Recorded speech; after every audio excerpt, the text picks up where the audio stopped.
Stop the tape. There's no time for theme songs this month because we got a lot to cover. Welcome to Genre Grinder. I'm your host, Gabe, and today I'm here with Patrick Ripoll, Treks of the Damned, formerly of Directors Club podcast. Say hi, Patrick. Hey, how's it going, Gabe? Let's go. Let's move. That's all right. So today we're going to cover slasher movies, but that was too broad a subject, so I said let's cover only slasher movies from the year 1981. Turns out...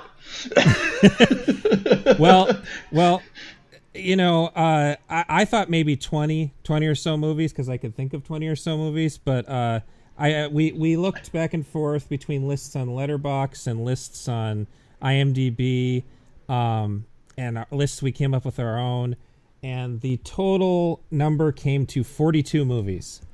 Some of these are not slasher movies, and some of that I knew going in. I knew that they weren't going to be slasher movies, but I thought it was interesting that people thought they were. Other ones I didn't know weren't going to be slasher movies because I had never seen them, and I don't think Patrick had ever seen them either. Yeah, there was a lot of discoveries for, like, me waiting for Evil Speak to turn into a slasher movie. Right. I was like, wait a second.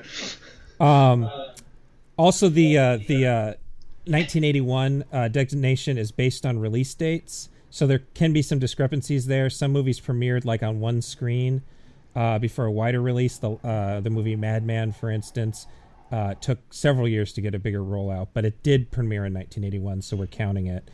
And I've some of these noticed are foreign films that never got an American release. We're counting the Italian release date, or a Hong Kong release date, or whatever. So if your favorite 1981 slasher isn't covered, we either missed it, in which case let us know, or I decided for one reason or another that it was really a movie from 1982 or 1980.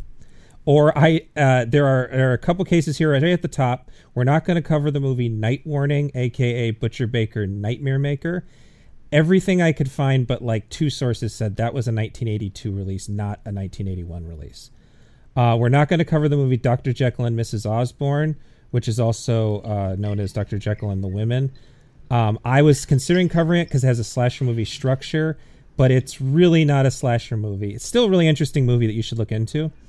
We're not going to cover Dead and Buried because I knew that wasn't a slasher movie, but we did figure out it reminded us of another movie that's on here that was counted as a slasher movie, so we will mention that later.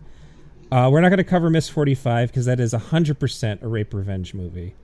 And there is a bit of rape revenge-y stuff going on here, but I couldn't bring myself to think of that as a slasher movie. And we're not going to cover The Nesting, which I think is a ghost/haunted house movie that happens to have some slashery-ish kill scenes. That was the hardest one because I'd seen like one or two lists count that. So at the last minute, I cut that one. It just occurred to me as I was looking at a list of 1981 films, like The Evil Dead, I could see someone thinking it's a slasher movie. It is not a slasher movie. Yeah. The Evil Dead also has a really not to get already off topic, but the release date for that one's really confusing to me. So yeah, again, let me know if you think there's something we missed. Maybe we can cover it again some other time. We're thinking about, if this goes well, maybe covering 1982 at a different time. Or maybe even covering a much later date just to pick shit that no one's ever seen before. Let's get into it. Also, this is 42 movies, and I know, knowing me and Patrick and I, we're not going to be able to do it fast enough to get it done in 90 minutes. So this is probably going to end up being a two-parter. And I do want to say, just real quick, because obviously we got to get to the movies, but I wanted to say we picked 1981 because this is it's the year after Friday the 13th. It's sort of the high watermark, certainly in terms of content, in terms of number of releases, but also in terms of inspiration, I would say, for the slasher genre. But I have always believed also that 1981 in general is just the best year horror ever had. So in addition to all the movies we're talking about now, 1981 also had like The Evil Dead, American Werewolf in London, Possession, The Beyond, The Howling, Dead and Buried, Burial Ground, Cannibal Ferox, like all of these movies, Black Cat, Lucio Fulci's Black Cat. There's a bunch of movies that are really great horror movies that aren't slashers that also came out in 1981. And I'm always just I imagine, I know that not all these movies hit every theater because 1981 theatrical distribution was a very different thing. But I always just imagine living through that year and seeing this many good horror movies and just not being able to believe it. It feels kind of like the end of the 70s was officially 1981 to me. Yes, absolutely. And I mean, and it's also something to keep in mind that just looking at major releases, things that got any sort, there was 20, I counted 20 releases in North America that summer alone. Just the 3-month period in the summer had 20 major release Hollywood full-on North American made slasher movies. I feel like people can think about slasher movies as being the entirety of the 80s, but it really did just burn extremely bright and extremely quick, and people just got sick of it. There's one other subgenre I would compare that to, and that is the giant monster movie craze in Hollywood, which I would say started with The Beast from 20,000 Fathoms, which I think is 1955. And then in 1957, there were 25 movies that had giant monsters or giant aliens or something. And then in 1958, there were basically none. So from 1955 to 1957, every Hollywood and independent sort of giant monster movie that you think of from that era happened. And slashers happened the same way. Another way, I mean, people always bring up Westerns, which I think doesn't quite work because movies were different back when every movie was a Western. Yeah. It was more like TV. Also, that was like decades of Hollywood were dominated by Westerns. Yeah. But another way to think of this is if you're one of those people, and I'm not one of those people, but if you're one of those people who's just sick of superhero movies, 2018, last year, there were 10 Hollywood superhero movies with the major theatrical rollout. And that's if you count Bumblebee and the 2 animated movies. And that feels like a lot, though. So imagine doubling that and sticking that into just the summer. And in a world pre-multiplex. Yeah. But that is not what we're talking about. We're not at all. Let's go. God. Let's move. Let's move. Let's go. Go. All right. We're doing this chronologically. I have a list on letterboxd.com. I will link at the bottom of the description on the pretty much every page I can link it on. Otherwise, just look for me at Gabe Powers on Letterboxd. So we're starting, unfortunately, because we're going in chronological order, with the worst movie of the bunch.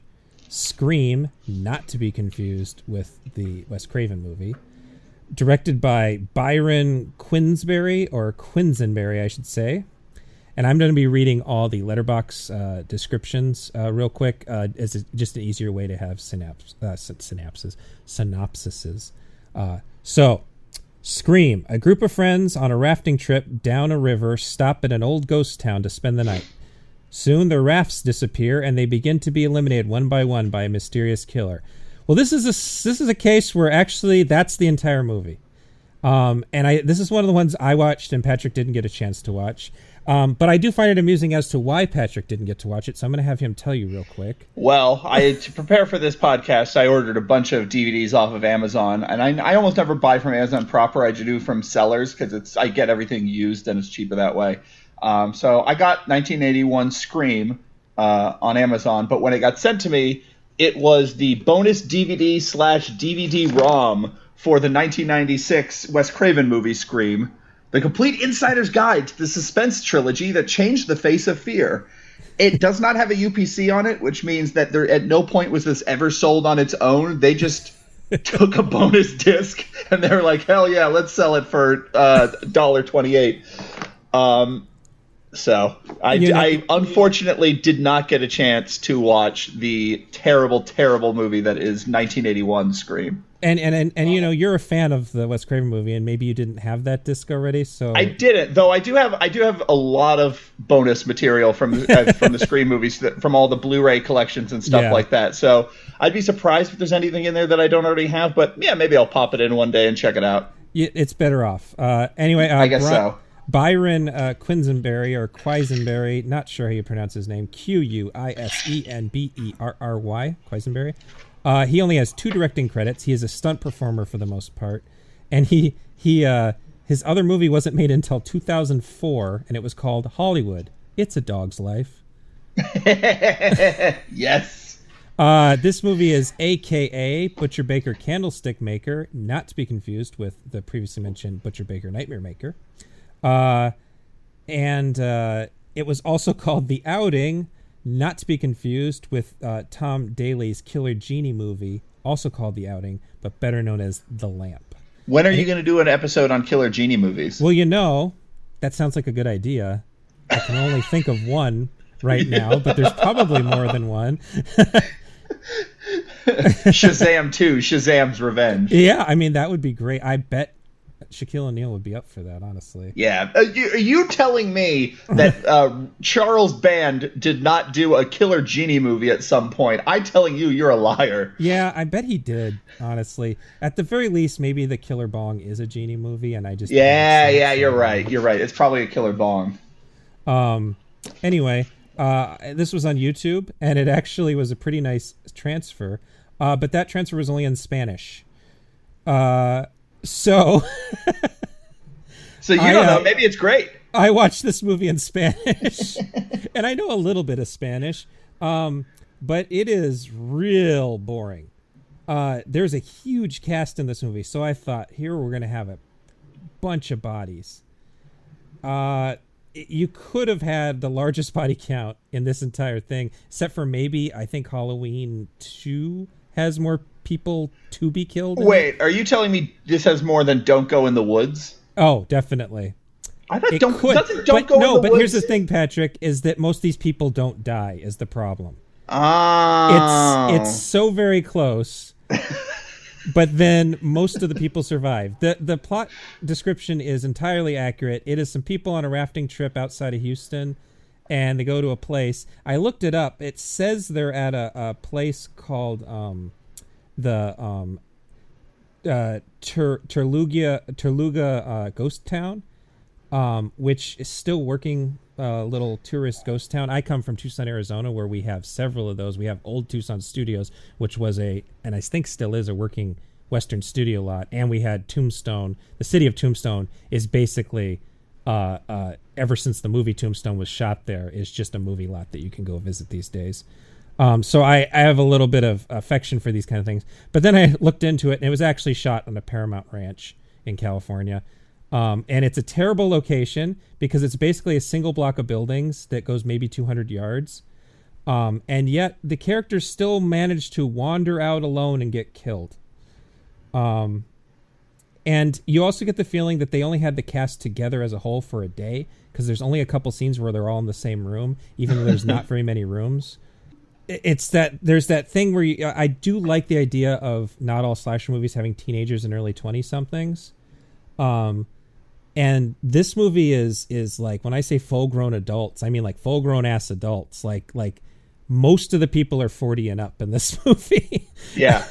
I guess the thing to talk about, and I was going to say there's going to be no spoilers, but because this is so terrible, the only way to make it sound exciting is to spoil the fact that Woody Strode, the African-American guy who is in a lot of spaghetti westerns, big, tall, strong guy. He's also in Spartacus. He shows up as a cowboy who explains to everybody that that the killer isn't one of them. It's set up like 10 Little Indians, like it's got to be one of them, and they're trying to... Okay, so there's a lot of red herrings and stuff. Right, but it turns out the killer is actually the ghost of a dead sea captain who happens to be in inland Houston area. And Woody Strode shoots him with I guess a ghost-powered gun. That's not explained, and he disappears. And the movie ends by pushing in on a painting of this apparent evil captain that was trying to kill everybody. He wanted revenge, but it was in Spanish, so I don't know what the revenge was about. There's also a lot of Houston shit. That was funny to me. There's logos from local businesses. Everybody is drinking Dr. Pepper and having Dr. Pepper t-shirts. That's a local business. The University of Houston and the Houston Oilers football team, everybody's wearing their jerseys. Is there a Diamond Shamrock in the mix? I used to live in Houston. That was the that's convenience right. You lived store. in Houston. No, because they never go to They Well, don't you know if what, they though? did, They did have a cooler. I wonder if the cooler that they had a diamond shamrock. might have been a diamond shamrock. Yeah, absolutely.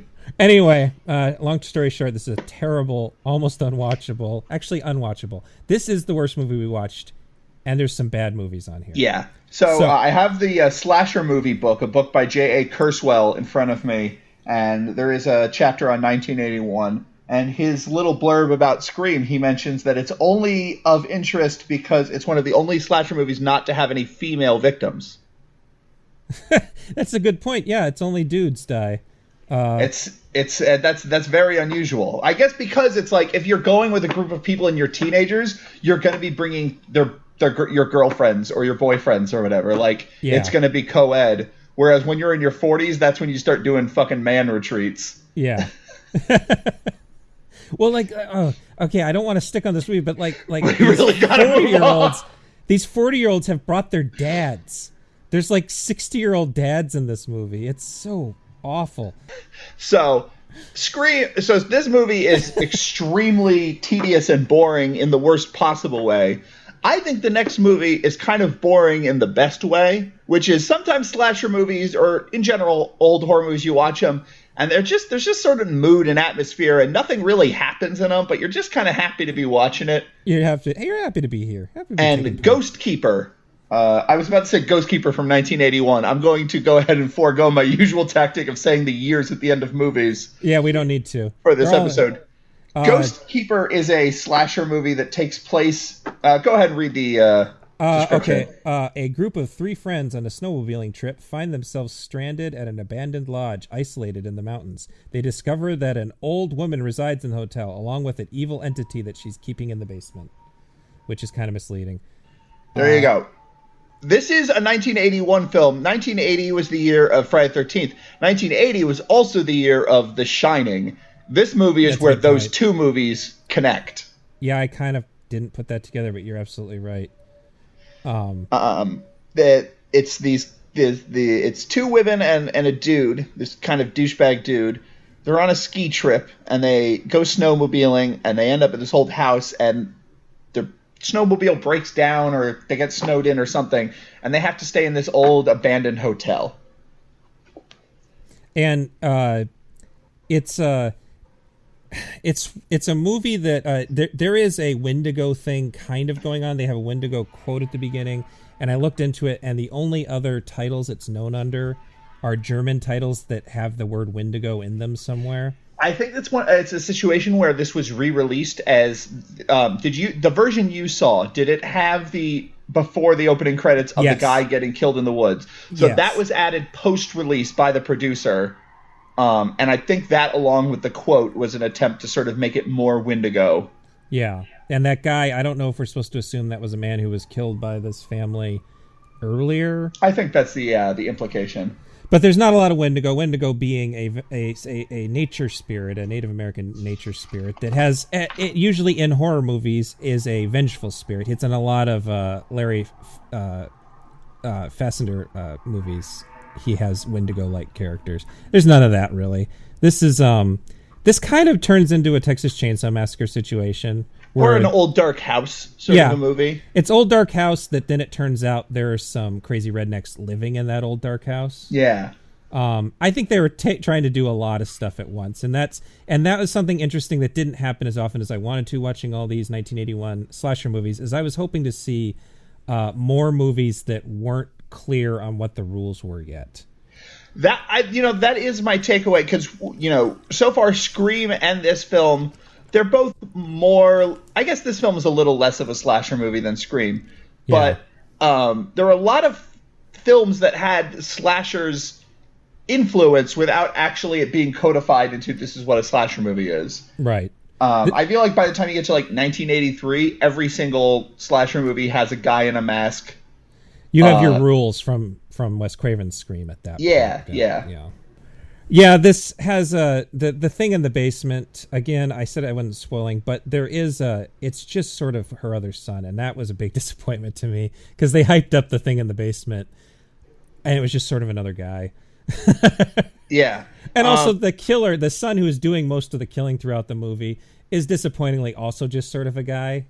Like, I don't know. I kind of want them to be either monsters or the shocking person you wouldn't expect. Is kind of what I want out of these movies. Like, right. Or like the film has some sort of psychological integrity where it's like, okay, let's actually explore the kind of people who murder, you know, like, yeah, which is not this either. Yeah. I did like this movie though. I really think there's not enough slasher movies that take place in the snow.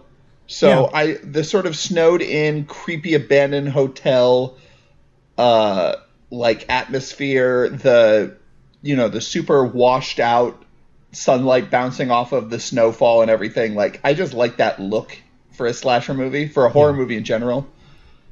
It was funny because I watched this and then because I'm finally getting review copies for my new site, and I was sent by Arrow Chill Factor, which is also about snowmobilers who end up in an abandoned cult church, basically. Oh, pretty good. And they're kind of haunted instead of hunted. But it was weird watching them so close together because in my mind I have the two of them kind of rip, the same thing. And one more thing about this, well, two more things. There are a lot of love triangles in early slasher movies. This is a case where I don't understand why there's a love triangle. Why would they invite this woman along with them?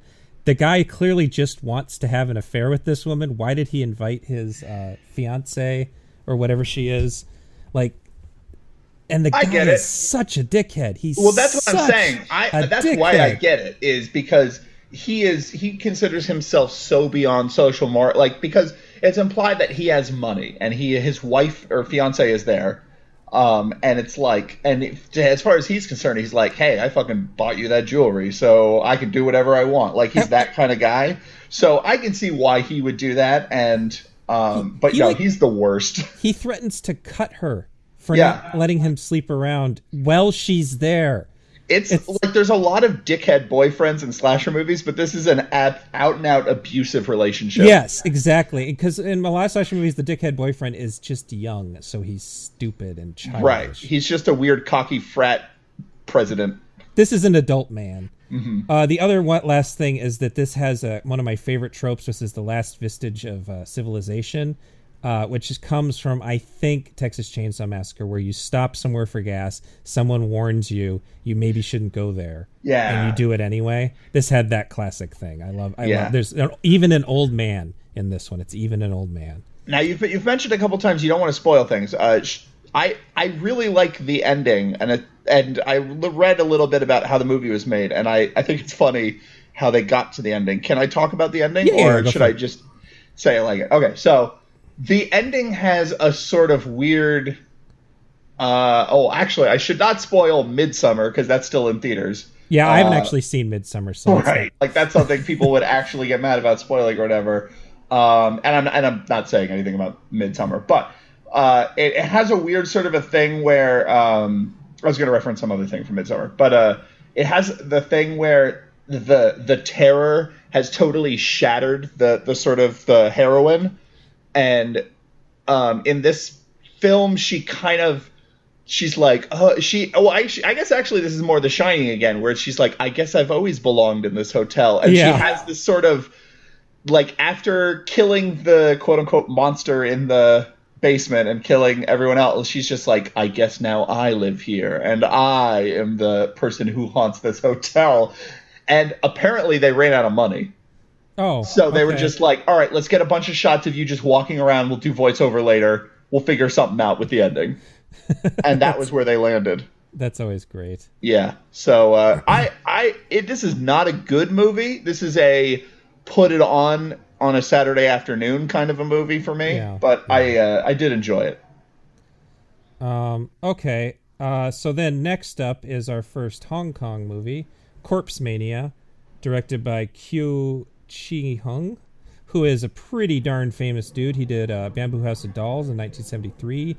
He did Spirit of the Raped in 1976. He did The Boxer's Omen, which is a big deal, in 1983. And he is responsible for the Hex series of Hex vs. Witchcraft, and Hex After Hex. I gotta see all those other movies. I've only seen Boxer's Omen and this, and holy cow, this guy's great. He is, and this is a late 70s, early 80s Shaw Brothers. Shaw Brothers were still in the kung fu business, but they were getting into some pretty hardcore horror. There, I believe, were still rules about nudity at the time, but they were allowed to get away with almost anything they wanted as far as gore went. So there was some pretty nasty Shaw Brothers horror movies at the time. This is not that nasty. No, I really feared the worst because The Boxer's Omen, which is one of my favorite movies of all time, just absolute everything you ever want out of a cult movie, like Boxer's Omen delivers at 110% the entire running time. It's incredible.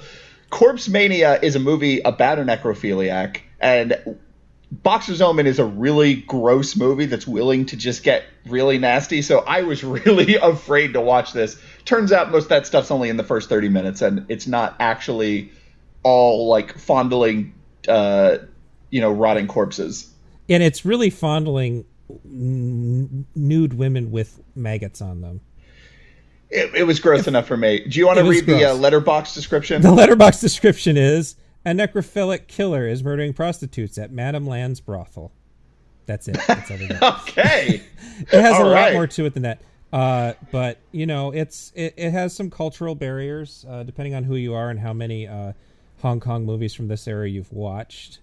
It's one of the few actual period pieces we're going to cover. Mm-hmm. I was watching it with my girlfriend Christine, and we were trying to think it was the 20s or 30s, and then we saw a Buick that looked like a 50s Buick. But I found in Pete Toombs's book Mondo Macabro, it's supposed to take place during the Republican period, which would be the 1910s. Yeah. But part of that is because they had these backlots already. So you have a lot of production value in these Shaw Brothers movies and other studios. They would have their backlots because period pieces sold. So that's a thing that especially when you're watching this after spending an entire month watching like 30 slasher movies from 1981. Yeah. This movie stands out so much because the production value is insane for a quote-unquote slasher movie from 1981. And it probably actually cost less than a lot of the other movies we're going to cover here. Right. Just because it was cheaper to make movies there. And a lot of that production value was already there and ready to go. They just needed to cover it with more, cobwebs and light it well. Yeah, very well. I think this has an Italian horror influence. There's a bit, I think Fulci's movies, he had made Zombie by this point. And I think, City of the Living Dead would have been out in Asia. So there's the maggot stuff, which I think is a something that was borrowed from Fulci and some Asian cinema. But it's really more Dario Argento with your stained glasses and your Blood and Black Lace era Mario Bava with the way the lighting colors everything. Mm-hmm. And there's very sharp highlights and very dark shadows. And there's POV cameras and sort of surrealistic additions that reminds me of Argento movies too. Now you're a much bigger expert on this than I am, so I want to ask you. I've seen this described more as a giallo than a slasher. Do you think of this as like a giallo film, or do you think of it as a slasher film? I felt like it was really trying to evoke slashers. Like I think that in general, slashers have an intensity about the murders themselves. I think that with exceptions, giallo movies are more about the luridness of murders. Sure. Rather than the violence of murders. And that is a generalization. Like, for instance, Deep Red, which is one of maybe my favorite giallo ever made, is very violent rather than lurid. It to me, it's about painful violence. So I'm making a generalization. But to me, this felt like a Hong Kong version of a slasher movie that was photographed like it was a giallo. Mm-hmm. Didn't think it doesn't have a lot of slasher scenes. There's a lot of murders. This has a really high body count. And if you're coming looking for kung fu slasher, it doesn't quite work out. There's another movie here that is a little closer to that. Does this have any fight scenes? There is one really quick one that almost feels out of nowhere because I can't remember exactly what happens, but I remember making myself a note here saying there was one fight scene. I actually found it another thing. I thought it was kind of refreshingly sex worker positive. Oh, yeah. They're not judgmental about the fact that this is taking place at a brothel. And the madam is a respectable person in the community. Mm-hmm. I think that the twist at the end, which this time I'm not going to spoil, I think was a little bit unnecessary, because I think that it added an extra step to the reveal, that it could have been a different character as the killer and still been the same thing. They kind of added an extra. I won't go into it too much. But you know what? A lot of these movies don't have any mystery to them. So the fact that there was any sort of intrigue going on, I thought was pretty great. Yeah. What's the director's name again? Kuei Chih-Hung, it's just so beautiful. It's so amazing looking. Yeah, this is one that needs a remaster. And not just the really beautiful colors. Yeah, you're right, because this is like an image era DVD. Yeah. But like not just the colors, but just like the camera movements and the way things are staged. You're right, and there's not a lot of like quote unquote slasher scenes. There's not a lot of stalking. There's not a lot of scenes of someone trying to hide and then being found and that sort of traditional slasher stuff. But like the violence as it does happen is all incredible. It's like the brightest red blood you've ever seen, just exploding everywhere. But it's always like bright red blood contrast with like super blue foggy nighttime photography. It's so cool looking. It is that Shaw Brothers blood mixture. You're right. Yes, in the 70s kung fu movies. I'm a guy who always wants blood to be super bright red. That's just my thing. But I really enjoyed this movie. If you have seen The Boxer's Omen and you're like, oh cool, another Boxer's Omen, it's not that crazy. This actually has like a pretty traditional mystery plot, and you're following the cops as they're trying to uncover everything and interviewing suspects and that sort of thing. Like, it's not as wild as he would later get in 1983, I want to say, with Boxer's Omen. But I really enjoyed this movie. Yeah, it's a good one. And it is a slasher movie. Yeah, it is. It's a period piece slasher is the best way to describe this one, I think. And again, it is made in another country, in another language, with another. It's all culturally different than our North American slashers that we're going to cover here, but it still counts as a slasher. Mm-hmm. And the necrophilia, limited as it is, it really grossed me out. It's pretty nasty. It really grossed me out. There's no like thrusting genitals or anything. No, it's like well, that's what makes it worse. Is I feel like this might have grossed me out a little more than Necromantic. Right. Maybe about the same, but like for this, it's like sensual necrophilia, which is like way more unnerving to me. Yeah, necrophilic touch massage. Oh, no, thank you. All right. So I'm sorry to take controversial stance, but I'm anti-necrophilia. No, I get it. Yeah. Next up is another stinker, Home Sweet Home. A.K.a. Bloodparty and Slasher in the House, directed by Nettie Peña.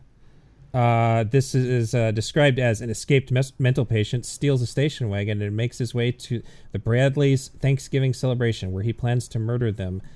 Plans to make them a little less thankful. Again, that's pretty much the movie. I watched this on YouTube. It was a very bad-looking I probably watched rip up some one. VHS or something. So maybe there's something else to this movie that I wasn't able to capture that via that. I hated this. This starts, the very beginning, the first scene has a sort of trauma energy to it. Like, oh, this is going to be so over the top. Because this buff, muscly guy drags a dude out of the car who also goes, hey, want a drink or want a beer or something? Strangles him to death, shoots PCP into his tongue in close-up, steals his station wagon, runs over an old lady, and then the title appears on screen. I thought, like, all right, then we're in the shit. Let's go. Let's do it. And then it just stops.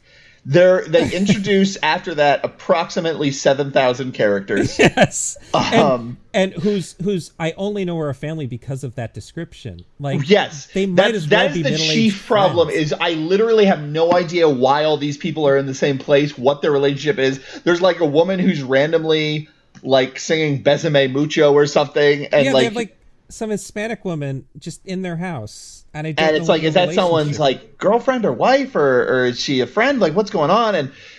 And there's like a guy in mime makeup who has like a portable amp on his back, and he's just shredding a guitar and taunting people. It's like, what is and we're making it sound better than it is. Exactly. So we are making it sound like, oh, it's amazing, it's so bad it's good, because you just can't figure out what's going on. But this is all happening instead of anything related to horror, or like nothing, no suspense is being built up. You're following these people, you don't know who any of them are or why you should care, and it just goes on and on and on. It's also technically a Thanksgiving slasher, of which there's only one other, Blood Rage, that I know of, and I guess that fake trailer that Eli Roth made. There is a I don't know if it was Troma distributed, but in like mid-aughts. Thanksgiving. That's right. I forgot about Thanksgiving. I'm sure that and like once you get into the post-Scream sort of direct-to-video era of slasher movies, there's all bets are off in terms of like everything's been done 100 times, because there's just so many of them. But if we're still staying in the 80s, Blood Rage is the only other. But it might as well not be a Thanksgiving movie, because it takes place in California. We're coming from Arizona. There's nothing seasonal about Thanksgiving. So there's not like it's fall. It looks the same as it does in June. And it just kind of looks like a random meal that happens to include a turkey.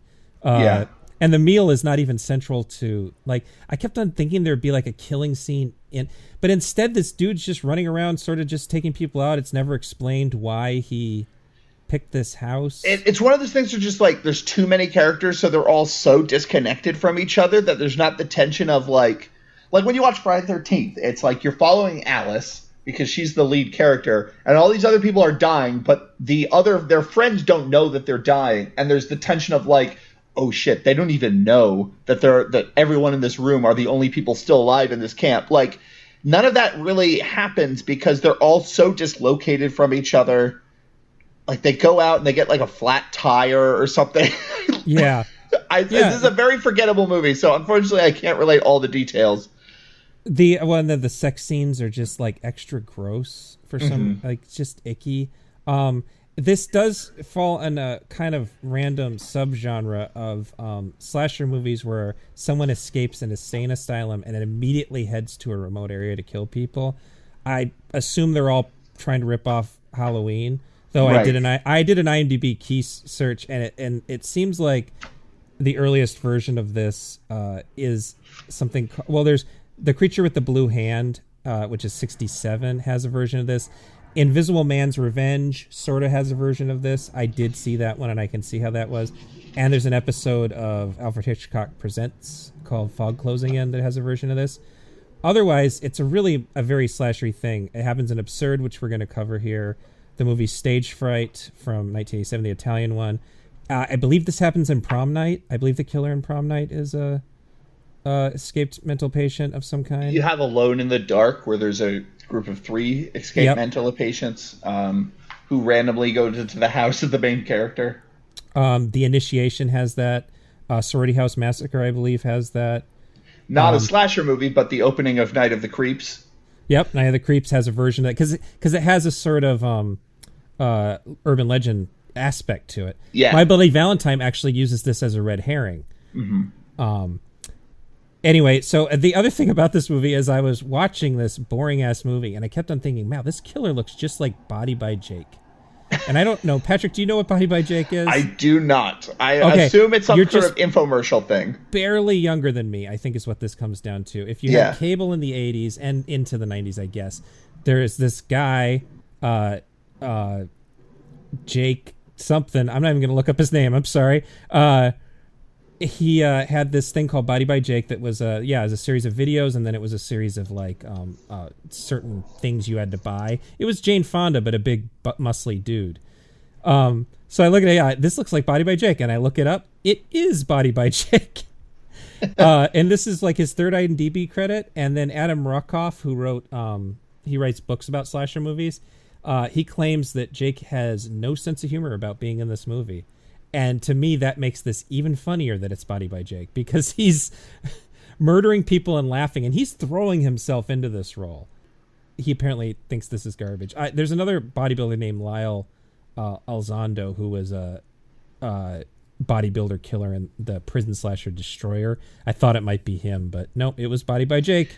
So his name is Jake Steinfeld. I'm on his Wikipedia, and apparently he does a voice in Ratatouille.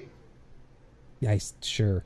Okay, so now my goal is, looking back, I'm going to say no, and then going forward, do any of these movies feature an actor who goes on to be in a Pixar movie?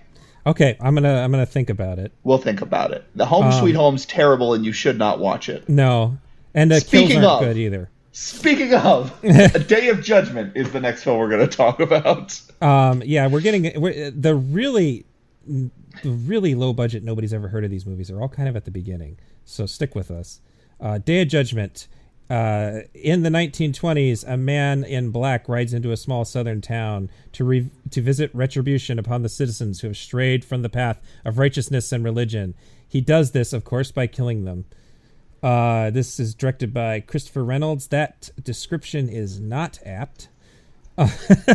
This isn't really a slasher movie at all. Oh, by the way, Home Sweet Home is a slasher movie. We'll just leave it at that. That's a slasher movie. This is not a slasher movie. It is AKA Stormbringer, which is a much better, cooler title, but not a better title, because it is a judgmental fucking movie. It's sort of amusing. This is better than Scream, because there are characters and a plot. In fact, there are a lot of characters. This is like Magnolia or Nashville. Yes, level I was about number to say, of this is a Robert Altman movie about a small town and the minor sins that its citizens commit. It does. It's basically, so the idea here is that there's a small town. The priest is leaving because nobody's coming to church except for these three creepy women. And as soon as he leaves town, everybody turns into an asshole. I think they were already assholes, but it's sort of a parable about if without religion and God, you are going to become assholes and do bad things, and then you'll go to hell. And there really isn't a slasher killer in this. In fact, one character gets pulled into the earth by disembodied hands. Isn't like death watching as it happens or something? Maybe someone who like rides into town is like the symbol of death or Satan or whatever. And I don't think they even rode into town. I think people keep saying they're seeing it. Oh yeah, it's a very strange. It's kind of hard to follow because there are like you said about just so many disparate plots. Like you will just spend so much time on certain characters, and then you'll go to other characters and you'll be, wait, now who are they again? Yeah, there's more than one character cheating in a relationship, and I got them confused. It's also a period piece for no other reason, I'm guessing, and that the person making it had access to period vehicles and costumes. Yeah. Like, it's a bad period piece because the clothes and cars are correct, but like none of the furnishings are, or the buildings. There's a part where they go to the store, like the local store, and all of the furnishings are like definitely 70s furnishings that they've draped pseudo 20s looking shit over. I don't know why they made it harder for themselves, and it really makes it look like a play. It really is a community church play, like morality play. Yeah. And I'm not shit talking that. Like, I want the "if footmen tire you, what will horses do" of slasher movies. You know, like, yeah. I want to see the crazy sort of Christian sermon version of a slasher movie. That slasher movies are already accused of being sermons, conservative sermons. Like, I want to see what it looks like when it goes all the way. And the only enjoyment I get out of this movie is by viewing it through that lens, but it's just not a slasher movie, so it just doesn't work. I got enjoyment about how much it hates the characters. Relentless, that like they go and there's a banker who's a shitbag to everybody, and his machinations eventually cause a farmer to kill himself. There's a younger guy who's not that young who hates living in this town so much that he is going to have his parents put in a home. And that's my personal favorite. A sane asylum instead, but he decides that's maybe too far. And he just is going. His plan is he tricks them into signing over all of their what is it called? I can't remember the name for that. They don't just sign over their property; they sign over like it's like the gas station they run or something, right? Yeah, the gas station, their money, everything, all their authority, personal authority, is signed over to this guy, and he makes fun of them after he tricks them into doing it. And they're just like, "Son, how could you do this to your mother?" And then there's a lawyer helping him do this who's actually one of the better people in town. And there's an old lady, like the longest part in the whole movie is this old lady who hates children and is really mean to her black woman who is her servant. Yes, very racist. And she calls the cops on a dime. Calls the cops and then yells at the sheriff is the good guy in this role. Like you feel for the sheriff because everybody in this town sucks and there's nothing he can do about it because so few of them are actually breaking any laws. And she kills these kids have a pet goat and she kills it. It does end cool. Yeah. Death does eventually cut someone's head off with a scythe. Mm-hmm. And then they kind of go into this surrealistic version of hell that's mostly lights and sort of models. I'm looking on IMDb, and there is a user review that is, quote-unquote, setting the record straight from 2011. So shout out to Glenn Reynolds, whoever you are. It is a film that was shot in North Carolina, and it was inspired by the success on the church circuit of that Johnny Cash religious movie from the late 70s, if you remember that. Kind of, yeah. So they made it, and then at a certain point, the producers decided that it should be a horror movie. So they reshot like the ending. So all of that hell stuff was shot with a different director after the fact, which is why it's better. And I believe I wouldn't be surprised if the few kill scenes that exist were also shot that way. Yeah. So there you go. Day of Judgment made it onto the list on a weird technicality. But I'm sure somewhere out there is some shot on video church-sponsored sermon version of a slasher movie, probably in the late 80s, early 90s, something like that. And if people know what movie that would be, and it's on YouTube or something, like, please send me a link. I do want to see the version of this movie I thought it was going to be. Yeah. All right, moving on. We're going to bang out some quick ones here. The next one is Srigala, which is Malaysian, and that directed by Sisworo Gautama Putra. This is aka Wolf. I believe Srigala just means wolf. People on an island are brutally murdered one by one by a mysterious stranger in this... Oh, I'm sorry, Indonesian. My bad. Indonesian, not Malaysian. Indonesian Friday the 13th ripoff. It's sort of a Friday the 13th ripoff, like in its last 20-30 minutes, and it is like shot by shot.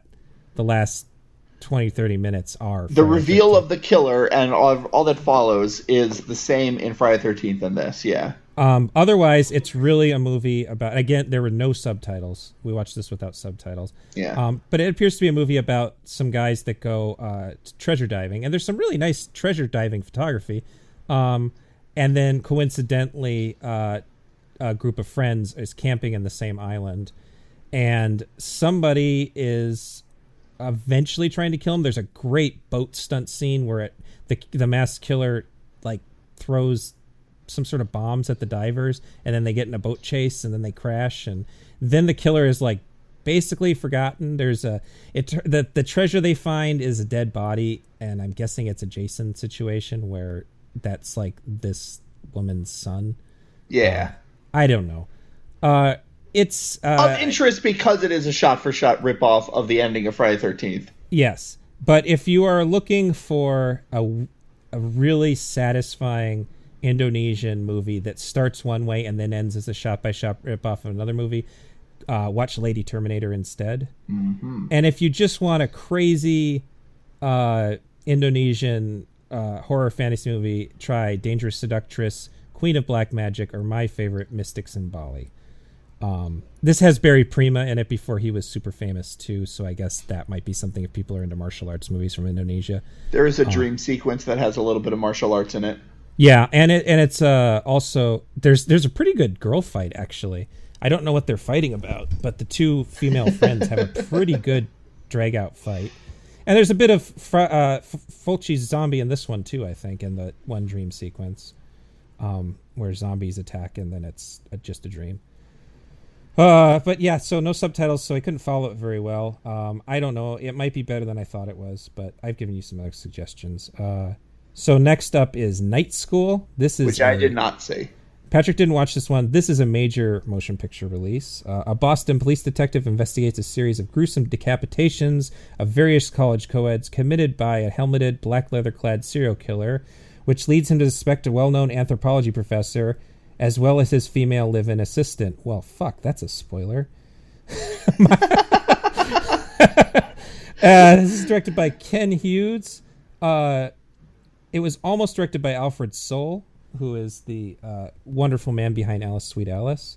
But Ken Hughes is a real director, if you will excuse the term. He directed Chitty Chitty Bang Bang. He was an older man at this point, and apparently he was brought in, and they didn't think they could get him, but he liked the idea of giving it a shot. So it is a very well-made, good-looking movie, which is going to come up again in a minute here, but not a particularly good movie. And it was interesting because it really, when it gets into slasher, it is very slasher. I would count this as a slasher movie, but structurally, it's almost more of a police procedural, and it takes place in a major city instead of out in the middle of nowhere. There's not a lot of major city slashers. And so it's the kind of thing I'd actually maybe like to see more of. I don't think this one's that good, but it does have its moments. The kills are good. The thing that works about the kills is they are upsetting to watch. This one was accused of misogyny, and it's kind of misogynistic because most of the deaths are young women. Excuse me. And there is one scene in particular where a woman is cut up very slowly as she's begging for help, and it's in a it's pretty spectacular at the same time because it's in a white tiled shower in a like a gym, and her blood is getting stuck to the white walls, which is kind of like what Dario Argento would do the next year in Tenebrae, when the woman's arm gets chopped off and she literally paints a wall with her arm. But it works okay. The Rachel Ward, this was a first. She had not been in a lot of movies yet at the time, and she's really miscast in this as that assistant that they just mentioned.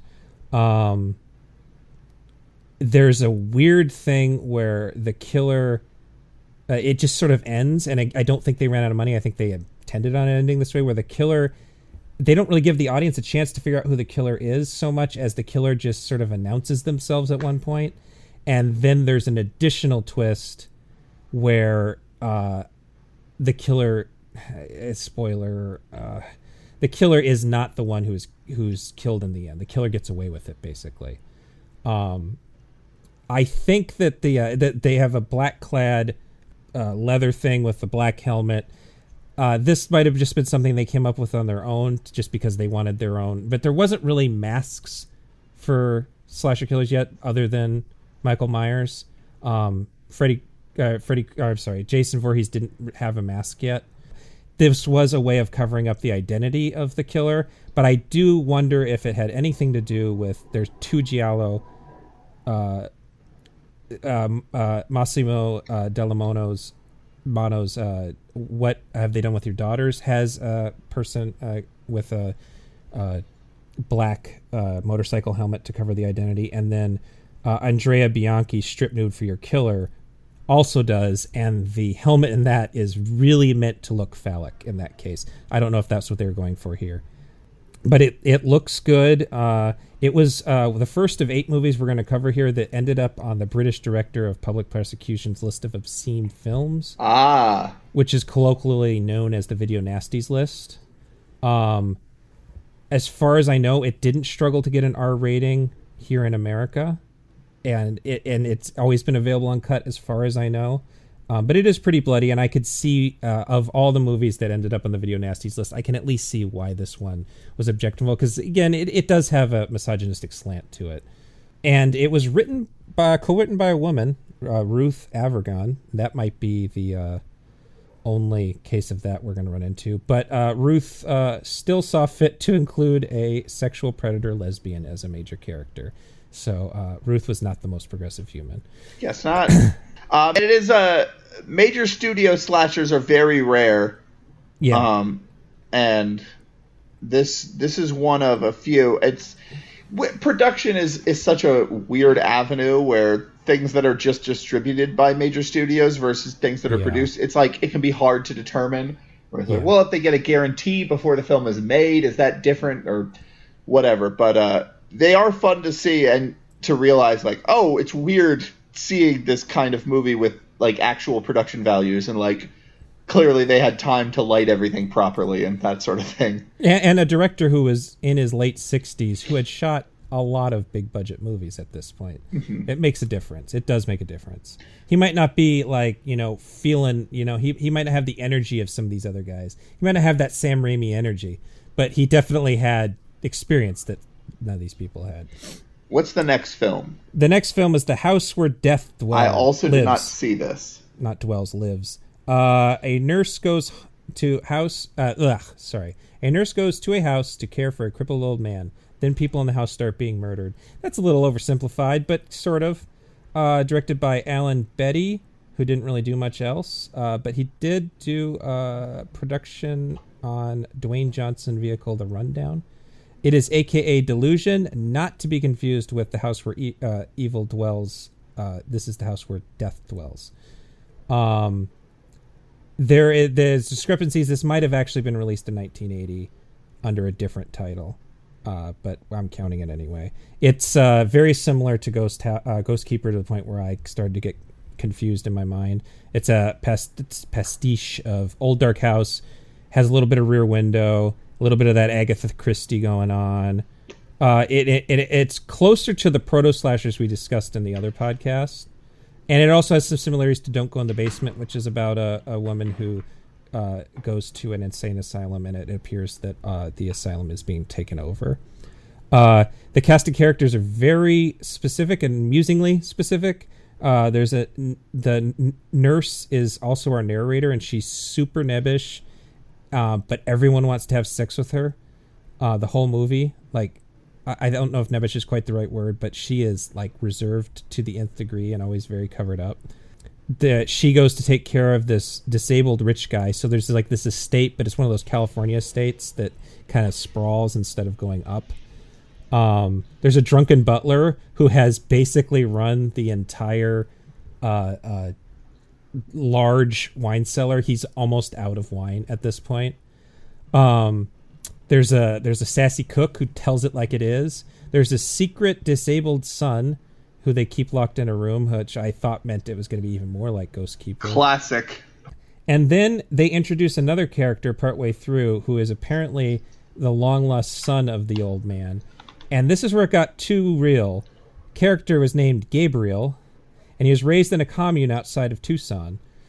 And my mother actually lived in a commune in Tucson a couple years before I was born.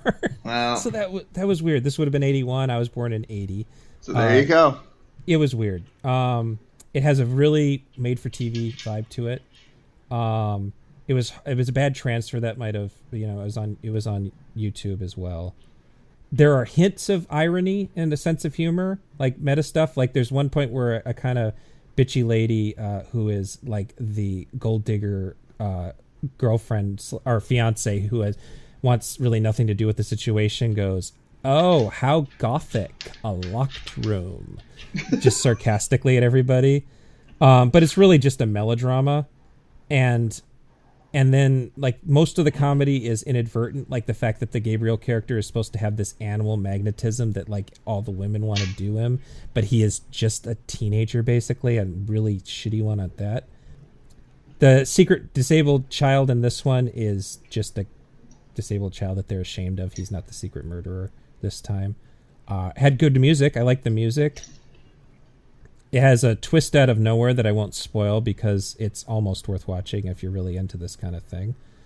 And it has really funny VHS art that just stole the monster from Evil Dead 2 and stuck it on the cover and then said it is gripping and relentlessly gory. And it is neither of those things. Okay, this brings us to fan favorite, My Bloody Valentine. Hell yeah. One of the best movies on this list. 20 years ago, in the sleepy mining town of Valentine Bluffs, a fatal mining disaster occurred on Valentine's Day, while some of the crew was decorating for a party. The sole survivor of the accident killed the remaining crew members and warned the town to not celebrate Valentine's Day again. When a group of teenagers decides to defy that order, a murderous maniac in mining gear begins dispatching the town folks in bloody and creative ways. This is one of those movies that was pretty good, and then finally someone found all the footage that was deleted for the R rating. Yeah. And put all the violence back into it. So this is the like would-be X-rated cut, and it makes a huge difference in this case. I'm not like a big, slasher movie's only as good as how gory it is kind of a guy. But it really adds everything, not just to the gory scenes, but to every other scene as well. Yeah. I mean, like a good one is From Beyond was great when they found all the cut footage from Beyond, but it doesn't change the movie. Yeah. Fundamentally, it's still From Beyond. This is like an entirely new movie. After you put back in all the kill scenes, like. And it's not just that it was mediocre with now graphic violence. It's like it went from a mediocre movie to like a movie where there's threat and I wouldn't go as far as say mediocre, but one of the things this movie is there is a sort of dopey sweetness. I wouldn't go as far as say like TV movie, but there's a certain kind of innocence to it, especially leading up to the sheriff opening the box of chocolates and finding the severed heart. And it goes back and forth between that like super nasty, mean-spirited graphic violence and just like characters that you genuinely care about and like a love triangle that is actually sort of compelling in a way that they never are in movies like this. And the way it goes back and forth is it makes those other scenes scarier because you're like, oh no, something's going to happen to these guys. I kind of like them. Yeah. And the story's not boring. No. It's another love triangle, but it's not a boring love triangle. It's the classic slasher structure of something terrible in the town's past is now repeating however many years later, and they're trying to get to the bottom of it to figure out, is it really the same guy from the past or is it someone else? So there's a little bit of the the guessing game of who's the murderer. It's got a great costume for the killer. That look, the miner is, and his signature weapon of the pickaxe is really cool looking. It's got great production value because the mine itself is such a cool, creepy looking place. And luckily it had like, it's not a big budget movie by any means, but it has enough of a budget where they're actually able to properly light the mine and make it sort of evocative and atmospheric and creepy, whereas a lot of movies that take place in a place like this, they just don't have the budget or the skill to fully take advantage of it. And it's just blackness. Yeah. A bad version of this would have the same setting and it would just be black. Right. Or it would just be like a lot of close-ups to avoid the fact that we actually couldn't light the whole thing. Right. It's got really good like third act. The thing I love about slasher movies, and maybe this is because like the first major slasher movie I ever watched was Scream, which is all about that third act. I love the sort of, okay, shit's real now. What are we going to do? How are we going to deal with this? here come the set pieces, here comes the reveal, all that. They get trapped in the mine when their Valentine's Day party gets canceled, and there's actually a pretty sustained sequence of them fleeing the killer and trying to get out, and there's set pieces involving like a huge ladder that's really scary. Yes. Yeah, they use these real things the things that they had at their disposal are used better than, say, Scream, where it's just some freaking, I should say the 1981 Scream, where it's just some stupid backlot. Yeah. They don't know what they're doing. The killer's backstory, the urban legend aspect, is particularly dark, including cannibalism. Yeah. Worthy of a murder ballad. I always forget that there's that shot of him eating an arm.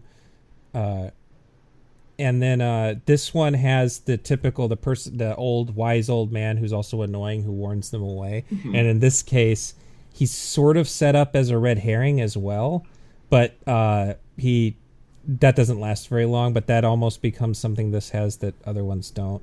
Because I can't remember what's the name of the guy in the Friday the 13th movies that says it's Crazy Ralph. Yeah, it's like, maybe Crazy Ralph is the killer. There's a little bit of that for 10 minutes of the movie. It's got a fat character that is good. Yeah, he's like a good slasher guy. Movies tend to just have a fat character that's just like, oh, look at this asshole. Isn't he such a dope? It's going to be hilarious when he dies. But this one, like, he has a girlfriend who totally finds him irresistible, and he's super competent and smart and fun, and like, he is just like, yeah, all right, I know what I'm doing. He breaks up some of the fights among the two men who are involved in the love triangle. Like, and it's a couple of times where he explains to them that they're being irrational. Yeah, he's a good guy. He's probably the best character in the movie, or in the whole movie. I would think. I always, the other thing is, I always forget I mean to watch this movie with the critical eye for if the killer makes any sense, because I always feel like there's no way that, because it's a pretty good murder mystery, but every time I get to the end and they reveal the killer, I'm always like, wait, but is that possible? Was he able to be there at this time? And I always mean to do that, and I totally forget every time. Well, I have a general problem where I always forget the movies where the killer is like revealed to be a member of the cast. I never remember the reveal. Yeah. But this time I watched it, I did remember, and I watched it, and it was like, it doesn't necessarily make no sense. It doesn't break any laws of physics or anything, but it is like, there's not really a good hint towards it. Yeah. It's just sort of arbitrary. If this was a newer movie, they would have a very quick collection of shots of this guy running back and forth from locations after the reveal was made.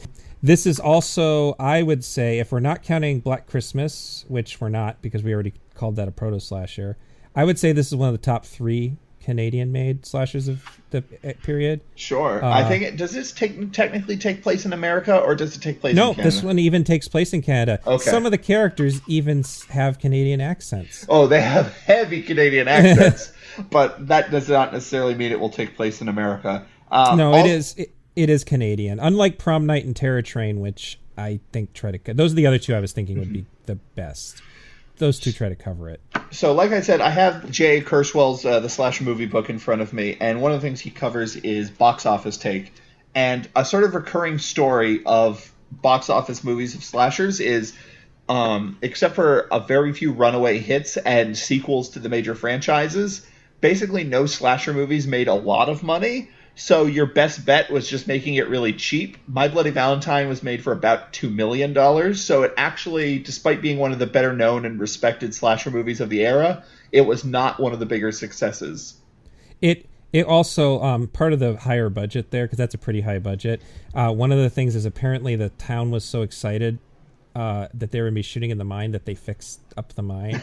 And so the crew got there and said, holy shit, this is supposed to look dingy and old. And so they had to spend money distressing the mine. And there's other stories about, like, one of the actors ran into a electrician and was sued. And big health risks in shooting in real mine. Like, it was apparently everybody hated shooting it. Yeah. And so the fact that then it didn't make a lot of money, and all the critics hated it, and all the best parts were cut out. It's definitely why there was no sequel. Yeah. Despite the ending and the classic iconic sort of killer look.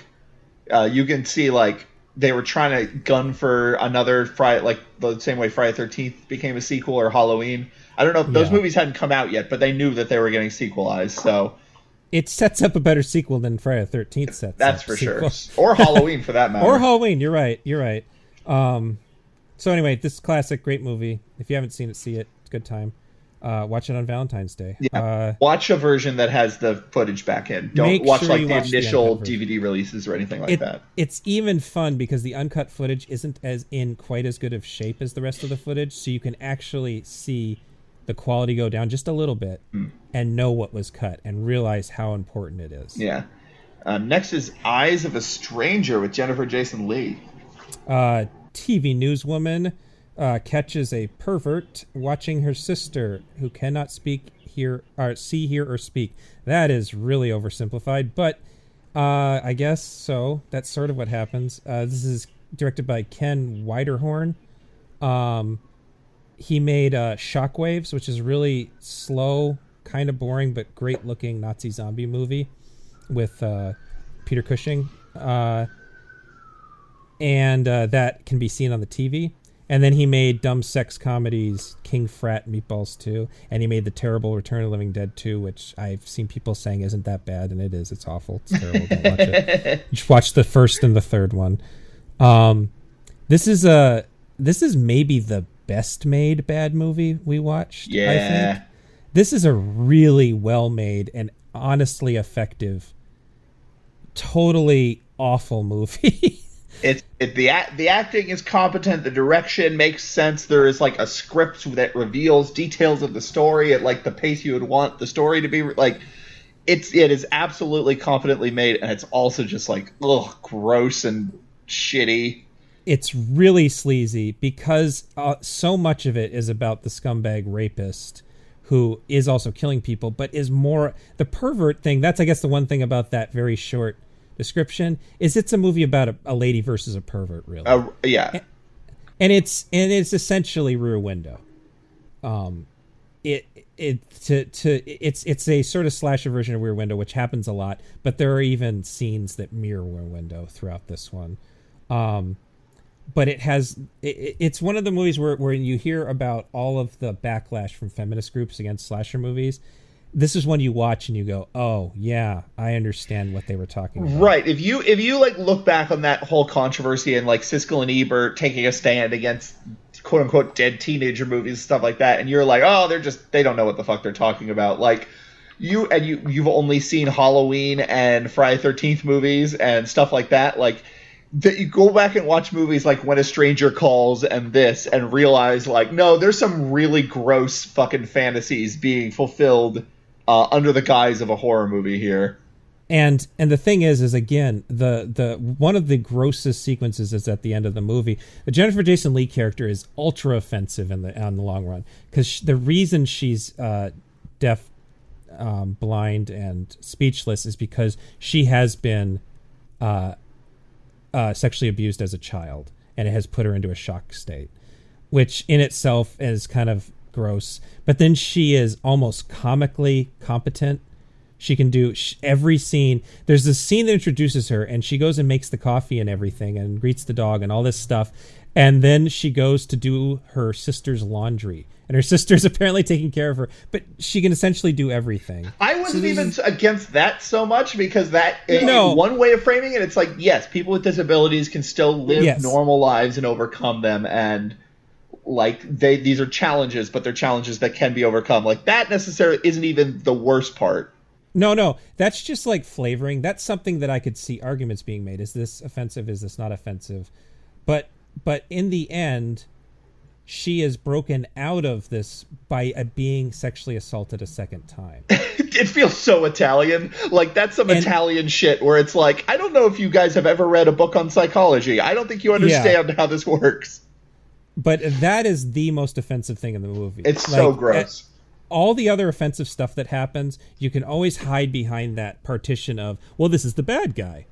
But this is the movie saying this. The movie is saying you can be shocked into curing your psychological problems by having the exact same horrible shit happen to you. And also, like, the depictions of rape in film and sexual assault in film, like, that is a really fraught territory where it's like, is there a way to do it that isn't leering in some way? Can we get past the male gaze doing it? Like, those are real questions that we're not going to be able to tackle in this podcast. However, you can know for a fact that you're not doing it responsibly when every rape scene has the shot of the guy looming over the woman who he's pinned down to the floor, and then he rips her top open and pulls her bra up so her tits are out. Like, that is always the sign that's like, okay, no, this director is just a total sleazy asshole.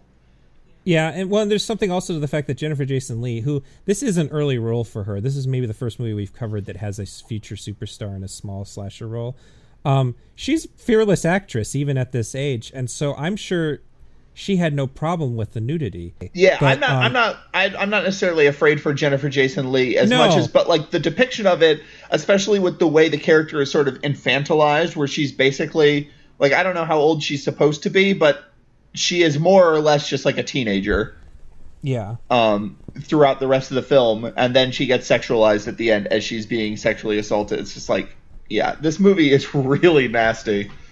Yeah. And not even in a, like, there are films I think that are slasher adjacent or slasher movies that are about misogyny, and they are about the killers they are about the actual thing. And so whether or not you think it's done responsibly, like the killer in Eaten Alive, the Tobe Hooper movie, is a misogynist. And that's what the movie's about. Visiting Hours is a slasher movie about a misogynist. And like, at least they're attempting to do something with it. This is not that movie. I should say Carol J. Clover, who did Men, Women, and Chainsaws, she refers to this type of killer as a gazer killer, which I thought was a really interesting thing I had never really thought of until I reread this. And that she defines the entire trope of a gazer killer using this movie as an explanation. Sure. IMDb has a clip from the Siskel and Ebert episode about this movie. And it is hilarious how much in crisis they are, because they keep talking about how well made it is, but that makes it work. Like, they're just falling apart. It's what people do when they're grappling with modern day Tarantino movies now. Right. Well, and it's the idea that they do respect craft, but they can't respect craft if it's bad. And Ebert goes into his usual, the audience watching this movie disgusted me kind of thing, which I really hate.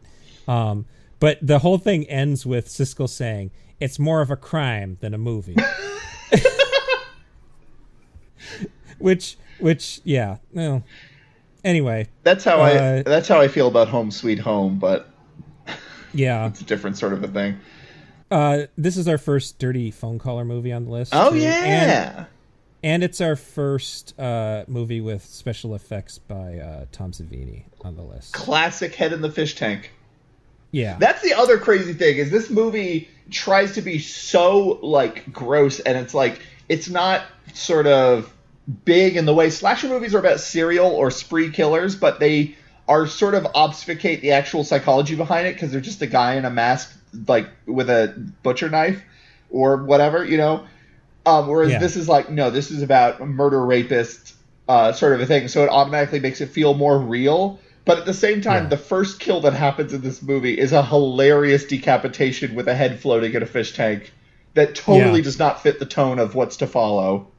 Yeah, and it's also, there's a certain slickness to the bigger budget ones that doesn't make sense in the like, I suppose that later slashers became slick, that Scream definitely made slashers slick. Oh yeah. But, at the time, the good slashers are pretty grimy.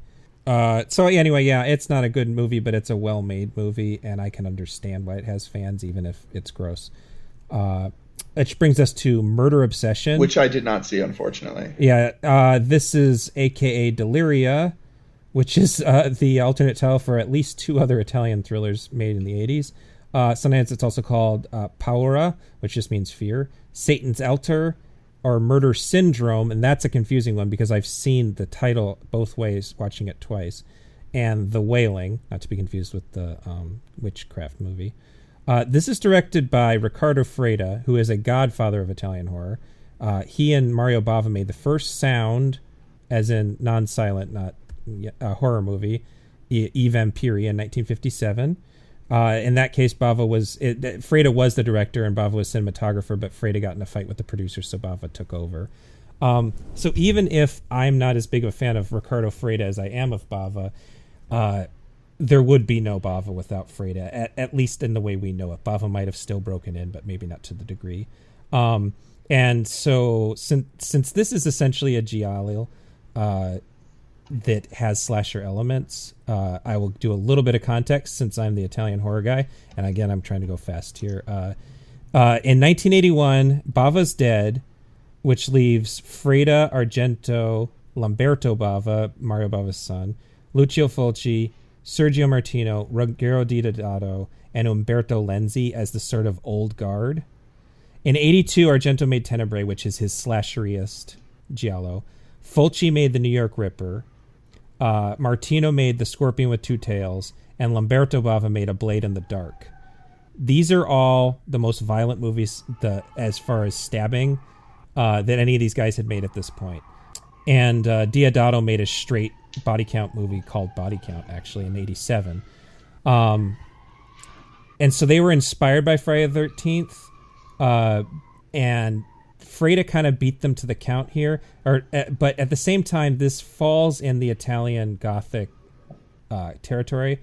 So I would call those slasher-inspired gialli or postmodern gialli. This one is postmodern in the way that it references giallo conventions because it is about a guy who is an actor in giallo movies and the crew that he works with. That's where that ends. From there on, it turns into, like, again, another sort of Agatha Christie thing where a bunch of people go to it. I should read the description is, Michael is a successful actor, but he has a scandal in his past. At a tender age, he knifed his father to death. He and his girlfriend, Deborah, go to his mother's for the weekend and are joined by the director and the others from his recent film project, who are given a rather cool reception by the superstitious housekeeper, Oliver. Soon, rude things, this is not my description, soon rude things begin to happen to some of the guests, and Michael fears a repeat of his nightmare is in progress. And so this also gets wrong. It's not his girlfriend, Deborah. It's actually his secretary who becomes his girlfriend throughout the movie. It does not have much in the way of murder set pieces. It's a little bit more like Bay of Blood, and that the murder just will occur. There'll be like a murder scene, and then there'll be other scenes. It doesn't have a lot of that giallo build-up, the camera follows somebody around for a long time. There's not a lot of that stuff. It is the male protagonist has all the hallmarks of a non-murder mystery slasher killer. He has an ill-defined psychosis. He has a childhood tragedy. He has an uncomfortable and vaguely sexual relationship with his mother. The quintessential Italianness of us is he is a mix of boyish charm and obnoxious machismo. Murder. It's hard to follow Murder Obsession because Freda just like is sort of borrowing gimmicks from other movies, but then there's this flashback and dream thing thrown into the middle that's the best scene in the movie, where the girlfriend / secretary has basically a vision of her own death, but there's like really fake looking spider webs and stuff. Like, it's meant to look stagey and weird. So it goes really esoteric, and then it goes like kind of right back into traditional who's the killer kind of thing. And there's a huge twist that makes no sense later on, where we actually see the same scene in flashback play out from two different points of view. But Freda, for all he made, he only actually made 3 gialli. This one, he made a movie called Double Face, which was really made to be a German creamy film, with the Krimi. Those were based on Edgar Wallace books, and they kind of predate giallo. And then he made Iguana with a Tongue of Fire, which is another pretty sleazy one.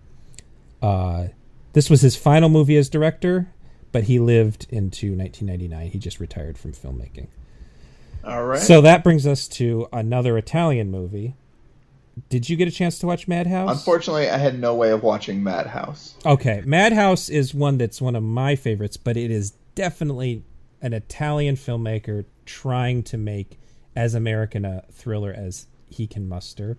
Plot here is Julia, a young teacher for deaf children living in Savannah, Georgia, has horrid memories of her childhood, which was scarred by her sadistic twin sister, Mary. At the urging of her uncle, a priest named Father James, Julia visits Mary, who is suffering from a severe skin disease at a mental institution. The meet does not go well, and Mary vows to make Julia suffer as she has suffered. As their mutual birthday approaches, several of Julia's friends and neighbors begin dying gruesome deaths. What's funny is that how much this one ends up having in common with Happy Birthday to Me. I didn't put that together until I watched them. Yeah. But this is directed by Ovidio G. Oh boy, I should have thought this one out before I tried to pronounce it. Assonitis. Ovidio G. Assonitis, who I like to describe as Dollar Store Dino De Laurentiis, because he was a pretty big name producer, not director, in Italy at the time. And he actually directed Beyond the Door, which is an Exorcist ripoff. And then his Jaws ripoff is Tentacali, which is about a killer octopus that has a surprising... He was one of these guys who could get surprisingly good casts. I don't know if he had more money at his disposal or what. This has alternate titles, including There Was a Little Girl and She Was Bad. Those are separate titles. That's not one long title. And Madhouse is not to be confused with the 1974 Jim Clark movie with Vincent Price and Peter Cushing, which is a little slashery, I guess, but not a slasher movie, obviously.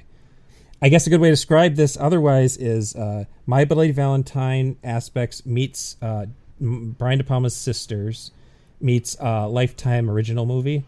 It has very purposeful soap opera aesthetic, and it throws a lot of stuff at the wall hoping it will stick. The killer deformed twin, it's got a bunch of Catholic guilt stuff, which is quintessentially Italian. The house is creepy for no real reason other than just to be creepy. The kill scenes are slasher-y. I would not consider this really a slasher myself, but it has slasher elements to it. And there's a killer dog. There's a giant Rottweiler. It's hard. I like this movie a lot, but it's hard to describe why. And I have a feeling that you need to be one of those people who watches a lot of Italian horror movies to appreciate some of the weird stuff that are likable about them. Sure.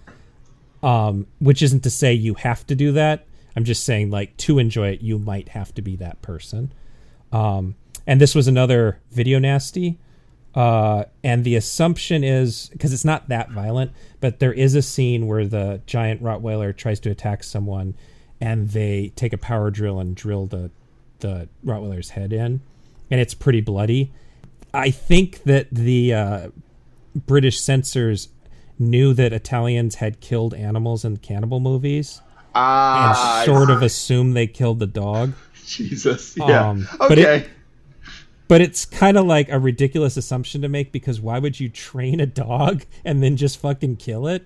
Even if you didn't care about animals, that's still a very valuable dog. Yeah. And it's clearly a fake dog head too. But anyway, that's the assumption. That's why people think that one was on and this was on an official ban list. I should say that the Home Sweet Home did end up on the non-prosecuted list somehow, the one we talked about earlier, but it was never officially banned. Mm-hmm. And that brings us to another video nasty that didn't need to be a video nasty. No, not Funhouse. Really. Now, the Funhouse, I have recorded an episode of Tracks on the Damned on it. It is the episode I'm probably most proud of. I think I did a really good job on it. I have a lot of thoughts about the Funhouse that I will not torpedo this episode by going into all of them. Yeah, I can just link to that. That's a good. I would highly recommend, if you are interested in the Funhouse, checking out my commentary track for it. I'll say the quick letterbox description is: rebellious teen Amy defies her parents by going to a trashy carnival that has pulled into town. In tow are her boyfriend Buzz and their friends Liz and Richie. Thinking it would be fun to spend the night in the campy Funhouse horror ride, the teens witness a murder by a deformed worker wearing a mask. Locked in, Amy and her friends must evade the murderous carnival workers to escape before it leaves town for the next day. So this is more or less it. This is another film that is sort of a big studio slasher, and it has some really good production values as far as they shot it in Florida, where in the off season a lot of carnival rides are all sort of kept in one sort of piece of I didn't land. know that. And basically they sense. just went there and set them all up as if it was a carnival and shot it there. So like you have all these absolutely phenomenal shots. I think it's the cinematographer of The Warriors. And like it's just the best part of the movie is the opening when they're just sort of smoking pot and going through the carnival, and there's just deep shots of all of these people walking around, and you just see all these like flashing spinning lights and stuff, and it's just really cool. Tobe Hooper movies always look great. Yeah, once you get into the Funhouse itself, it's like the pacing is terrible, and he kind of doesn't know how to build tension in such a small location. Like it's just a little bit too claustrophobic to actually make sense as a slasher movie, so it kind of drags a lot. I noticed rewatching it that a lot of the kills are weirdly edited, where everything goes on either is a little too short, like certain shots you would want are a little too short, and other ones you don't want go on a little too long. I just kept on noticing stuff like that. Well, it's one of those things where the characters don't split up instead of the thing they split up and they get picked off one by one. They don't split up, so he kind of has to cheat to pick them off one by one in a way that makes any sense. So he kind of has to edit around that.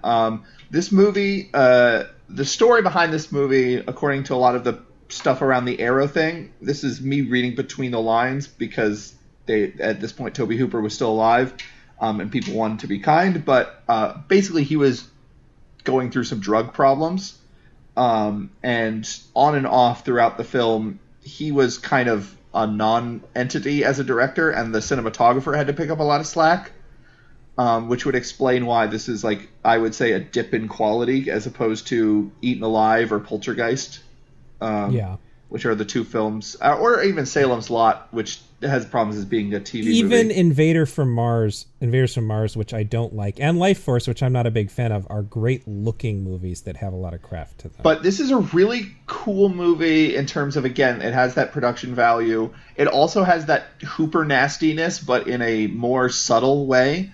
The story of the killer is not spelled out, but all of the information is there for you to realize the origin story, which did you pick up on that?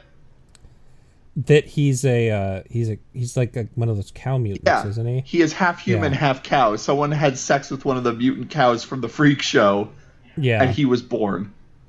Which is a very Tobe Hooper joke. Yes, it has. And I have to admit, I don't find Tobe Hooper very funny. Like, I'm one of the few people you're going to talk to who doesn't think Texas Chainsaw Massacre 2 is any good because I find it obnoxious. Yeah. But this is definitely a Tobe Hooper joke. And also the scene where the guy's berating the sort of patriarch is berating the killer. Oh, yeah, the whole scene with the fortune teller.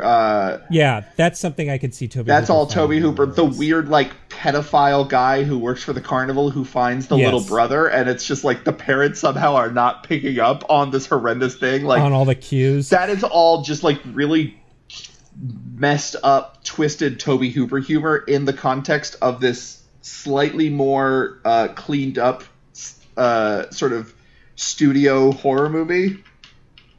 I think it's really interesting and really cool, but I also think as a whole it doesn't necessarily work that well. I've seen it on the big screen 2 or 3 times now. The climax is the loudest thing I've ever experienced in a movie theater. Every time, and it just goes on and on and on of just like screaming and loud sparks and just the music blasting. Every time I've had to cover my ears watching this, the climax of the film. It's wild. I think one other thing about this, well, you already mentioned the drug abuse things. That Tobe Hooper couldn't get a movie made for a long time, and a lot of it was implied that he had drug and alcohol problems, and that also he had creative issues with everybody too. I was going to talk about that. This being one of the few he actually got into theaters from this era. And that's weird that he made Poltergeist the year after this. Mm-hmm. I know the assumption is that Steven Spielberg ghost directed that movie, but I don't know. I still see some of it in this movie, the sort of way he shoots suburban America. But the other thing that's interesting about this in the context of 80s slasher movies is that it opens with a spoof of Halloween. Yes, it opens with a bunch of references to and Psycho. All sorts of different weird genre stuff on the walls and stuff like that. And then because it's a Universal film, they get the actual Frankenstein makeup to be prominently featured throughout. Yeah. It's a very goofy thing. I think Tobe Hooper's thing was finding the sort of weird space in between really messed up, shocking, this is actually happening kind of stuff, and theatrical, like, reality breaking sort of choices. I feel like the lighting and the sets of Eaten Alive are very much that, where that movie feels like you're watching a play, except like he really liked messing with the audience in terms of what was real and what was phony about films, and I think that really, obviously, the Funhouse itself is a good metaphor for that. Again, there's a lot of stories and interesting things I think about this movie that I cover on my commentary track that I will not get into here, but this movie has a very special place in my heart, despite me thinking it's not one of necessarily the better slasher movies of the 80s. Okay, that brings us to Love Massacre, which is another Hong Kong movie directed by Patrick Tam Kar-Ming, who I've seen just as Patrick Tam in most things. He is unfortunately. So you didn't watch this, did you? No, I could not get a hold of this. Okay, I found it on YouTube, but unfortunately it was a VHS rip that was also on the DVD, so there's only really one version of this available. And unfortunately, if you were one of those people like me who used to watch Hong Kong movies on VHS from Hong Kong, there are burned-in white subtitles that are both Mandarin and English, because the movies are usually in Cantonese, and it was a colony. And the white subtitles are so hard to read, especially in this movie, because color is vital to what Patrick Tam is trying to get across here thematically, and he sets a lot of white backgrounds because of this. So he'll have a white background so that he can have red clothing or a red set piece or a purple set piece. Blue, red, and purple all play thematic they place thematic purposes. So I could follow the plot, but a lot of it was lost on me because I just couldn't read the subtitles. And so I found a book I owned, and it talked a little bit about Tam, but unfortunately the book also ran into similar issues because the book was clearly written in Cantonese and then translated into English, so it was still really hard to follow. But the guy who wrote the book said that this was pretty early for the director, and that he was a director known for his focus on form over plot, which I definitely got from this, because it starts really slow, kind of like a Brian De Palma kind of. Actually, no, you know what it reminded me of was Michael Mann. It reminded me of early Michael Mann. Huh. It feels like a Michael Mann thriller that then it's about a bad love story that then turns into a genuine slasher movie, because this man is rejected. He tries to leave his wife for his girlfriend and is rejected by the girlfriend. And I'm sorry, his ex-wife. He tries to marry the girlfriend. The girlfriend decides she doesn't want to marry him because he's disappeared for so long and he's kind of going crazy. And the implication, he's gone crazy because his sister, I believe, was killed in a automobile accident. And so there's a little bit of a gross thing because the sister was mentally disabled as well. But he goes crazy, and then she realizes she needs to get out of town because he might stalk her, and sure enough, he stalks her. And because she's not in town, he kills most of her friends. So it has that Michael Mann 80s thing with the kind of look of a Michael Mann / Dario Argento movie. A lot of use of color. Kind I could, all that stuff that Michael Mann was pulling from, like, and Antonioni and Jean-Pierre Melville. And then it turns from a neo-noir kind of thing into this slasher movie that's not too bloody, but it's bloody enough to be a slasher movie. And it's interesting. I'd like to see a better version so I could really read the subtitles and get the entirety of the use of color. I think that even a DVD quality version, I don't even need a Blu-ray quality version, just a nice widescreen image with nice subtitles, I would get a lot more out of it. And it is starring Bridget Lin, who wasn't quite as big of a star as she's become. She's maybe the biggest star, woman star in Hong Kong movie history, at least one of the top 3. This one's worth seeing. I just wish there was a better version of it. Sure.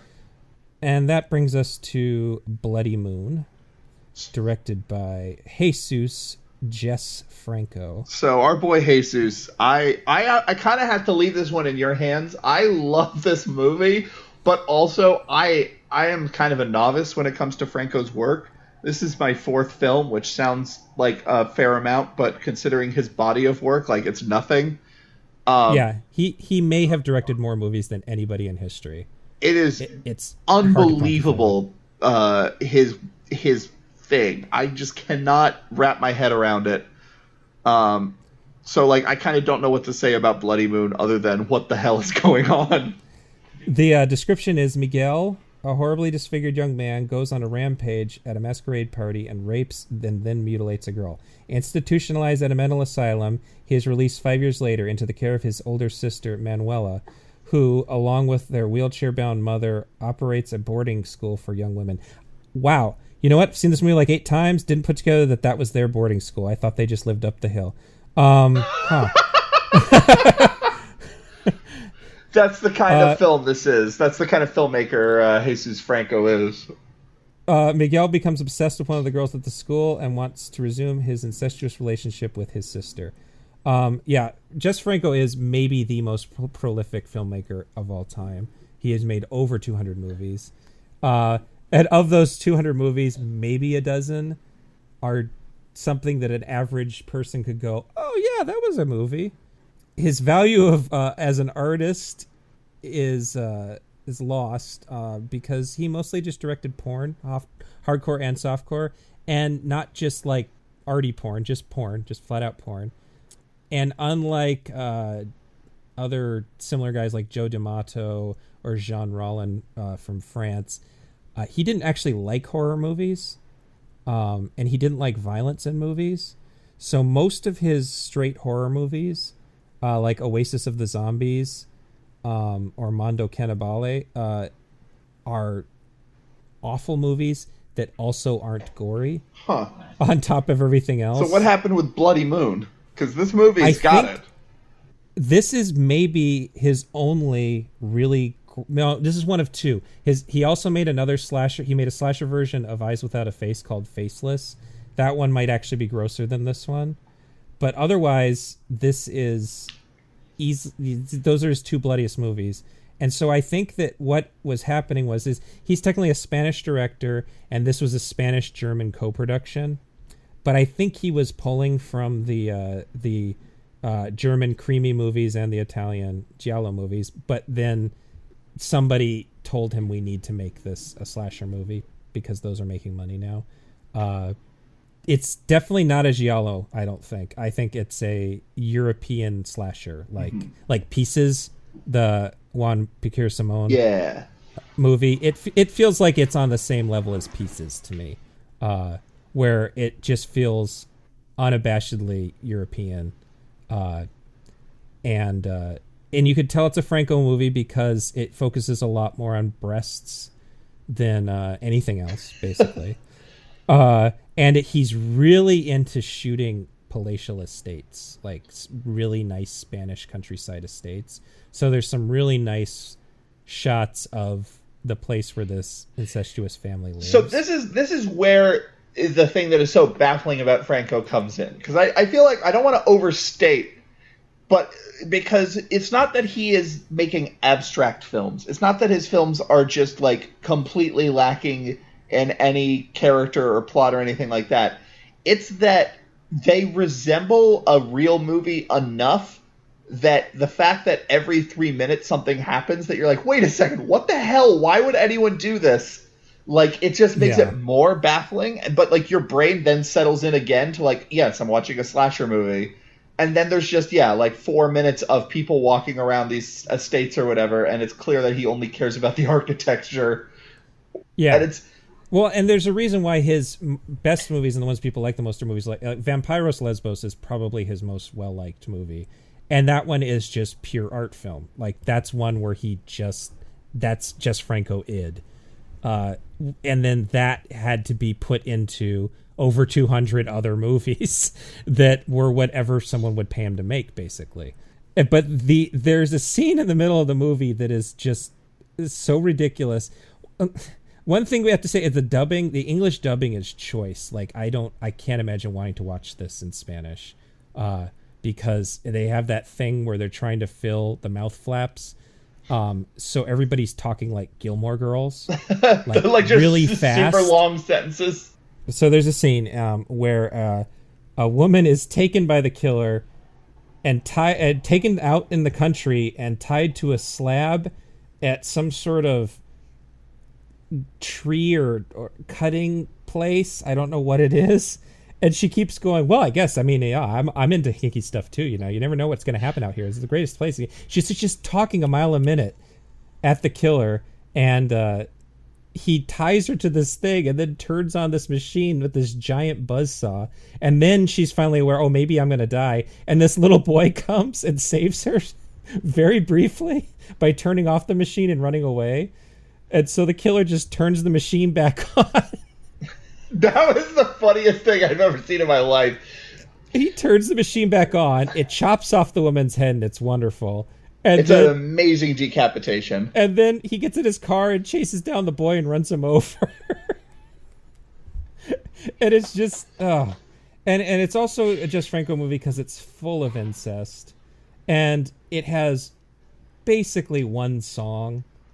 And that song is used... Oh, God, that weird soft rock... It's diegetic and non-diegetic. So it is the theme to the movie, but it's also the only song people listen to on the radio. It's very strange. And it has the ugliest clothing. Like, just impressively disgusting. Not a single... Oh, I like the clothes. Right, but that's what makes it beautiful, is that every article of clothing is shocking in its inappropriate... There's, like, weirdly, like, 2019... style, like full print sweaters and stuff like that. Yeah. Like it's stuff that would be like really hip now, I feel. Yeah. Yeah, definitely. But this was another DDP Video Nasty. And it was actually one of 4 Jess Franco movies, including The Devil Hunter, which nothing happens. Women Behind Bars, which I guess has some women fighting. And Cannibal Terror, which nothing happens. This is like the only one I can understand being on their Video Nasties list. Yeah. Because it is pretty over the top violent, and the violence is mostly against women. And I don't think they liked incest too much either. So it's just not disturbing. It's uncomfortable. You watch it, you're like, why? No, stop it. Yes. Get help. Get help. Stop it. Get help. I really enjoy this movie a lot. And I've seen 4 Jess Franco movies. I really love this. I really love The Rites of Frankenstein. And then 2 of his sexploitation movies I found very dull. Yeah. There's always something interesting, but for the most part, if it's not in a structure, like a horror movie structure of some kind that I can figure out, I can't get behind it. Yeah, he's more interesting on a analytical level, like academic level, I should say. Sure. Where, like, you talking about Jess Franco is actually a little often more interesting than actually watching Jess Franco. Hi there. Patrick and I ended up talking for a little over 5 hours, so my guess at 2 parts was generous. This will be a 3-part series, and I'm currently editing things to come in under 2 hours per episode, hopefully closer to 90 minutes per episode. The second part will be released in about 2 weeks, followed by an episode about H.P. Lovecraft adaptations with Betsy Jorgensen from Your Favorite Monsters at the beginning of September. Then part 3 will be released in the middle of that month, September.